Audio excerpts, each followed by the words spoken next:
நாம பார்க்க போற இந்த பதிவு ஒரு சாதாரண கொள்ளக்கதை கிடையாதுங்க. நம்ம எல்லாரும் ரொம்ப சுலபமா நம்புற ஒரு விஷயத்தையே அவங்க எப்படி ஒரு ஆயுதமா மாத்துனாங்க அப்படிங்கிற பதபதைக்க வைக்கிற ஒரு நிஜ சம்பவம் இது. கொஞ்சம் யோசிச்சு பாருங்களேன். நடுராத்திரியில போலீஸ்னு உங்க வீட்டு கதவை தட்டுறவங்க உண்மையிலே போலீஸ் இல்லனா என்ன ஆகும்? அதுதான் இந்த Chennai fake police robbery case. Chennai midnight, மணி கரெக்டா ஒரு 12 இருக்கும். வீதிகள் எல்லாம் ரொம்ப அமைதியா இருக்கு. அந்த வீட்ல இருந்த குடும்பமும் நல்லா தூங்க ஆரம்பிச்சிட்டாங்க. அந்த ராத்திரி எந்த விதத்திலயும் ஒரு ஸ்பெஷலான நாளாலாம் தெரியல. எப்பவும் போல ரொம்ப சாதாரணமான அமைதியான ஒரு இரவு. அந்த வீட்ல இருந்தது ஒரு நல்ல செட்டில்டான ஃபேமிலி. பல வருஷமா அவங்க சிறுக சிறுக சேர்த்து வச்ச தங்க நகைகள், பணம் எல்லாமே பத்திரமா இருக்கு. நம்ம வீடு ரொம்ப சேஃப் அப்படிங்கிற ஒரு நிம்மதியோட அவங்க தூங்கிட்டு இருக்காங்க. ஆனா அவங்களோட அந்த பாதுகாப்பு உணர்வு அடுத்த சில நிமிஷங்கள்ல சுக்குநூறா உடைய போகுது. திடீர்னு கதவு தட்டுற சத்தம் முதல் முறை ரொம்ப மெதுவா கேக்குது. வீட்ல யாரும் அது பெருசா கவனிக்கல. ஆனா அடுத்த சில செகண்ட்ல இன்னொரு முறை ரொம்ப கெட்டியா சத்தமா கதவு தட்டுறாங்க. வீட்ல இருந்த ஒருத்தர் தூக்க கலக்கத்துல எழுந்து போய் கதவு கிட்ட நிக்கிறாரு. அப்போ வெளியில இருந்து ரொம்ப கம்பீரமான ஒரு குரல், போலீஸ், கதவு திறங்க. இந்த ஒரு வார்த்தை அவங்களோட எல்லா லாஜிக்கும் யோசனையும் அப்படியே மாத்தி போட்டுடுச்சுங்க. எந்த ஒரு சின்ன சந்தேகமும் இல்லாம அவங்க கதவை திறக்கறாங்க. இப்போ விஷயங்கள் எவ்ளோ வேகமா நடந்திருக்குன்னு நீங்களே பாருங்களேன். கரெக்டா 12:15க்கு முதல் கதவு தட்டல், 12:16க்கு போலீஸ்னு சத்தம், 12:20க்குள்ள கதவு திறக்கப்படுது. உடனே 4 பேரு தடதடன்னு வீட்டுக்குள்ள நுழைஞ்சிட்டாங்க. அந்த 4 பேரும் பார்க்க அப்படியே போலீஸ் யூனிஃபார்ம்ல இருக்காங்க. ரொம்ப கான்ஃபிடென்ட்டா பேசுறாங்க.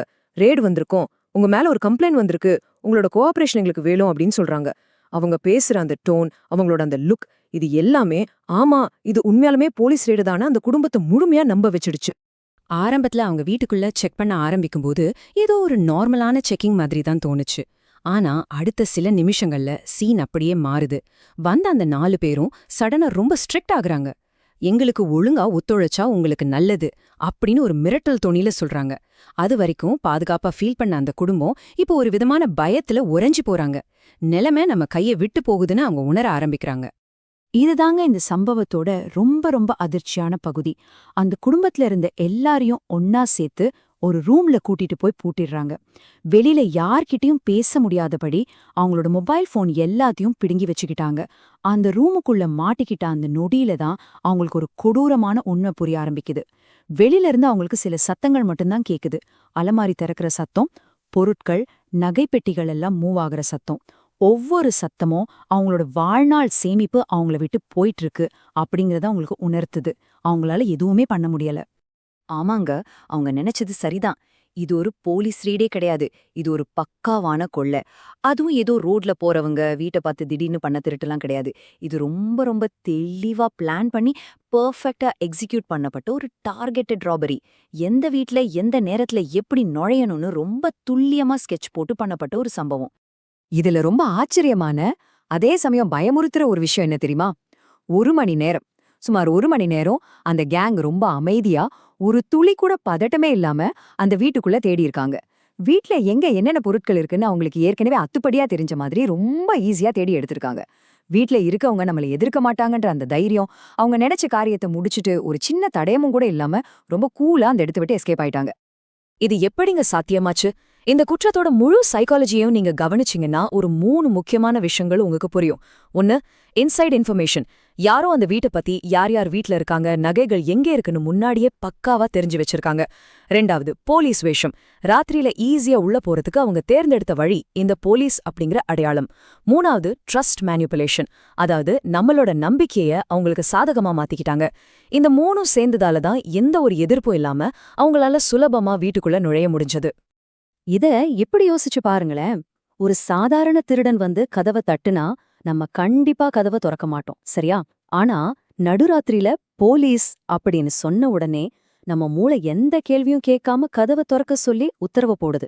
ஏன்னா ஒரு எமர்ஜென்சி சிச்சுவேஷன்ல நம்ம மூளை லாஜிக்கா யோசிக்கிறத நிறுத்திட்டு அந்த அத்தாரிட்டிக்கு அப்படியே கீழ்ப்படிய ஆரம்பிச்சிடும். ஒரு குடிமகனா அதிகாரிக்கு நம்ம கொடுக்கற அந்த மரியாதையையும் நம்மளோட அந்த அவசர கால பதட்டத்தையும் தான் இந்த கொள்ளையர்கள் அவங்களுக்கு சாதகமான ஒரு பெரிய ஆயுதமா பயன்படுத்தியிருக்காங்க.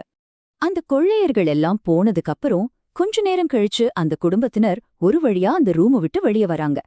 பார்த்தா வீடே அலங்கோலமா கிடக்குது. அதிர்ச்சியும் பயத்துமா உடனே உண்மையான போலீஸ் கண்ட்ரோல் ரூமுக்கு கால் பண்றாங்க. அப்போதான் அவங்க வாழ்க்கையிலேயே மிகப்பெரிய அந்த அதிர்ச்சி காத்துக்கிட்டு இருந்துச்சு. உண்மையான போலீஸ் என்ன சொன்னாங்க தெரியுமா? நாங்க அந்த பகுதியில எந்த ரெய்டும் நடத்தல அப்படிங்கிற அந்த ஒரு வரிதான் அது. அப்போதான் அவங்களுக்கு முழுமையா உரைக்குது, நாம ஒரு ஃபேக் போலீஸ் ராபரிக்கு பலியாயிட்டோன்னு. இந்த சம்பவத்திலிருந்து நம்ம கத்துக்க வேண்டிய முக்கியமான பாடம் என்ன? நம்ம வீட்டின் பாதுகாப்பை எப்படி பலப்படுத்துறது? முதல் விஷயம், ஒரு யூனிஃபார்மை பார்த்த உடனே பிளைண்டா நம்பிடாதீங்க.